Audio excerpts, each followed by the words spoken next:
අයිබෝ ඔබට කොහොමද? මම ඔබෙන් ප්‍රශ්නයක් ඇහුවොත් බුදුන් වහන්සේගේ රූපයට අතිශය සමාන අය කවුද කියලා ඔබගේ පිළිතුර වෙන්නේ එක්කෝ නන්ද කුමාරයා, එහෙම නැත්නම් රාහුල කුමාරයා, එහෙම නැත්නම් මහා කාශ්‍යප මහ රහතන් වහන්සේ කියලා. නමුත් ඔබ දන්නවද බුදුන් වහන්සේට රූපෙන් සමාන තවත් පුද්ගලයෙක් තථාගතයන්න් වහන්සේ වැඩ විසූ කාලේ ජීවත් වුණා. එහෙනම් ඔහු කවුද? අද මේ වීඩියෝවෙන් කතා කරමු ඔහු පිළිබඳව. එකතු වෙන්න කියලා ආරාධනා කරනවා මේ වීඩියෝ අවසානය තෙක්ම අපගේ දහම් කතා YouTube නාලිකාව සමගින්.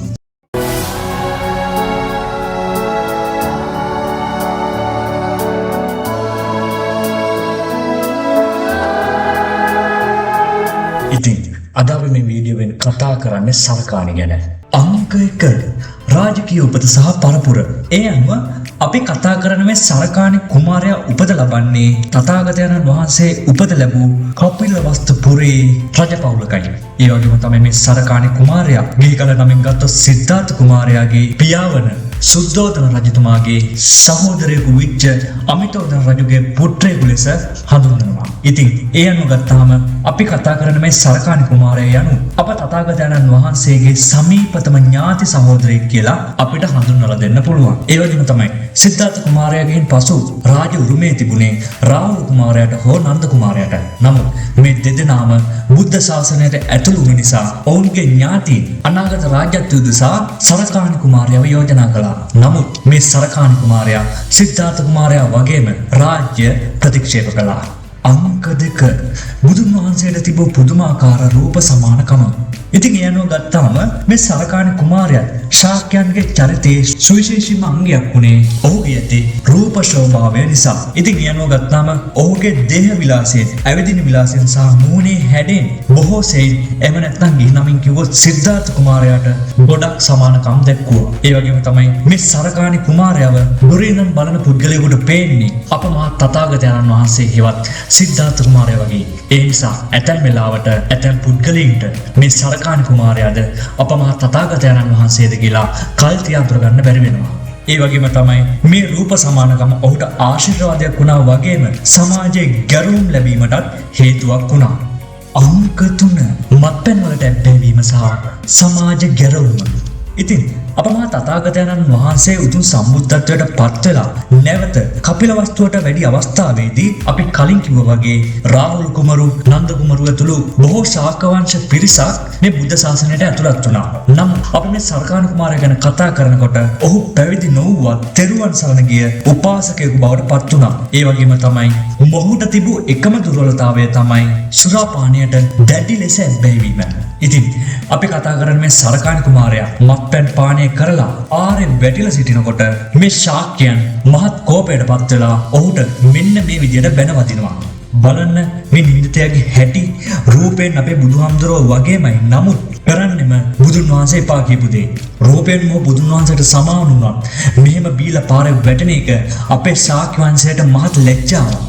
අංක 4 සරකාණි තුල තිබූ අචල ශ්‍රද්ධාව. ඉතින් මේ විදියට සරකාණි කුමාරයාව බේබද්දෙකු ලෙස හංවඩු ගැහුවා. මේ සරකාණි තුල බුදුන් වහන්සේ සහ ධර්මයේ කෙරෙහි තිබූ භක්තිය කවදාවත් වෙනස් වුණේ නැහැ. ඉතින් එහෙම ගත්තාම ඔහු බීගෙන සිටින වෙලාවක උන බුදුන් කියන වචනය ඇසුනොත් වහාම සිහිය උපදවාගෙන වන්දනා කරනවා. ඒ වගේම තමයි ඔහු තුල තිබුණේ බාහිරින් පෙනෙන ශික්ෂාවට වඩා ගැඹුරු තෙරුවන් කෙරෙහි තිබූ අසීමිත ආදරයක්.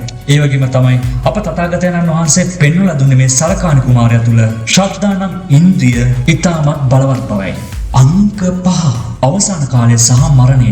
ඉතින් කාලයත් සමග ක්‍රමයෙන් මේ සරකාණි කුමාරයා වයසට පත්වීමත් සමග ඔහු දැඩි ලෙස රෝගාතුර වෙනවා. ඒ අනුව මරණය තමා අභියසට පැමිණ ඇති බව ඔහුට කාලෙත් එක්ක වැටහුණා.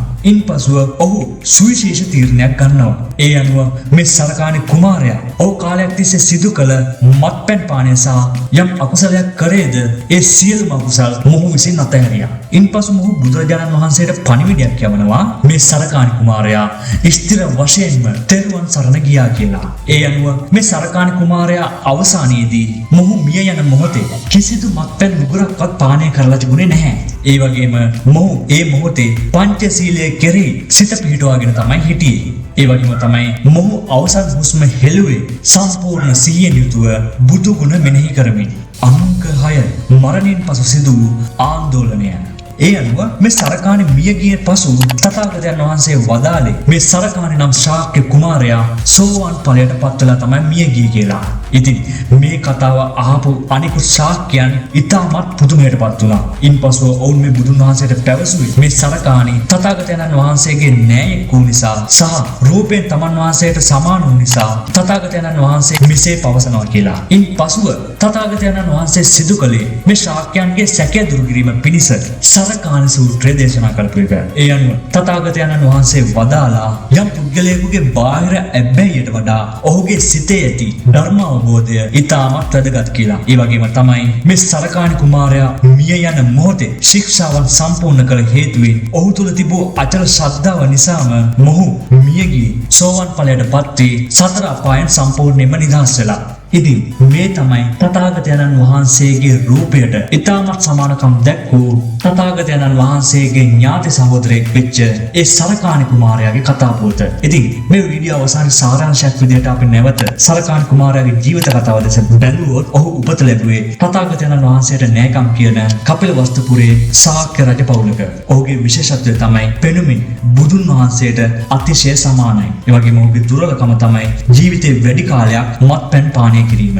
අවසානයේ මොහුගේ මරණය සිදු වුණේ පරිපූර්ණ සිහියෙන් සහ බුදු ගුණ මෙනෙහි කරමින්. එහි අවසාන ප්‍රතිඵලය තමයි මේ සරකාණි කුමාරයා මිය ගියේ සෝවාන් ඵලයට පත් වෙලා සුගතිගාමි වෙමින්. ඒ අනුව මේ සරකාණි කතාපුවතෙන් අපට උගන්වන්නේ යම් පුද්ගලයෙකු තුළ අතීත වැරදි වලට වඩා ඒ පුද්ගලයා මිය යන මොහොතේ ඇති කර ගන්නා වූ පවිත්‍ර සිත සහ තෙරුවන් කෙරෙහි ඇති නොසැලෙන විශ්වාසය මේ සසර දුක කෙලවර කිරීම පිණිස මඟ පාදන බවයි. එහෙනම් මේ වීඩියෝ ගැන ඔබගේ අදහස් අනිවාර්යෙන්ම මේ වීඩියෝට පහලින් කමෙන්ට් කරන්න. ඒ වගේම මේ වීඩියෝට ලයික් කරන්නත් අමතක කරන්න එපා. සහ මේ වීඩියෝ තවත් කෙනෙකුට පෙන්න ෂෙයා කරලා ඔවුන් සතු දහම් දැනුම වර්ධනය කරන්න. ඔබ අපගේ වීඩියෝ බලන්නේ පළමුවන වතාවට නම් මම ආරාධනා කරනවා අපගේ දහම් කතා YouTube නාලිකාව subscribe කරලා ඒ ගාම තියෙන notification bell icon එක click කරලා දිගටම අපත් සමග එකතු වෙන්න. එවිට මේ වගේ දහම් දැනුම සහිත වීඩියෝ නිරන්තරයෙන් ඔබ වෙත ගෙනීමට මම සූදානම්. එහෙනම් අද ගිහිල්ලා එන්න. ඔබට සුබ දවසක්. තෙරුවන් සරණයි.